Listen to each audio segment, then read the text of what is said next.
près de 12 ans après le 11 septembre, la police de New York a retrouvé près du lieu des attentats un morceau d'avion qui proviendrait d'un des appareils projetés contre les tours jumelles. Il s'agirait d'une partie d'un train d'atterrissage découvert entre deux immeubles. Bonsoir, Harold Dimat, donnez-nous une idée où est-ce que cela se trouve à Manhattan par rapport à Ground Zero.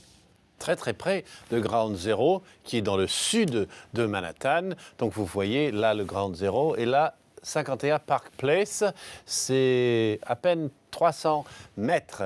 Et on constatera que lors des attentats, il y a des débris qui ont très facilement franchi cette distance et qui ont frappé justement à côté de cet immeuble. Le 45 a été frappé le 11 septembre 2001. Mais quant au 51, eh bien, on a trouvé derrière cet immeuble, dans l'interstice que vous avez vu, le train d'atterrissage. Mais alors, le préfet de police nous a précisé que c'était enchevêtré dans une corde. Alors, peut-être que quelqu'un l'a fait descendre, ce débris qui aurait eu un angle extrêmement serré pour rentrer dans l'interstice. Or, ce qui est curieux dans cette affaire, c'est que cet immeuble-là est précisément l'immeuble qui allait être transformé en centre culturel islamique, projet depuis en suspens, car ce serait une insulte, selon certains, d'avoir un lieu islamique aussi près du sacro-saint lieu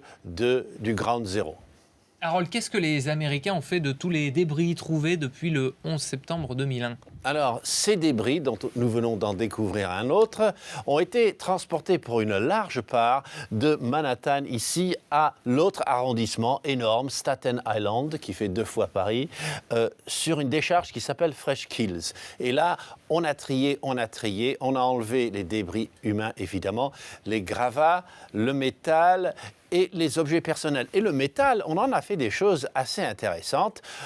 On a fait ce bateau, voilà, cette frégate USS New York a été fait entièrement à partir de métal du 11 septembre. Et puis le reste, on a mis dans des musées. Voilà le musée de la ville d'Albany, capitale de l'État de New York. Et il y aura un musée, évidemment, à côté de Ground Zero qui va ouvrir dans quelques mois. Et puis énormément de pièces de métal, de morceaux de métal ont été envoyés à des casernes de pompiers ou à des musées qui en font une demande formelle auprès d'une commission spéciale.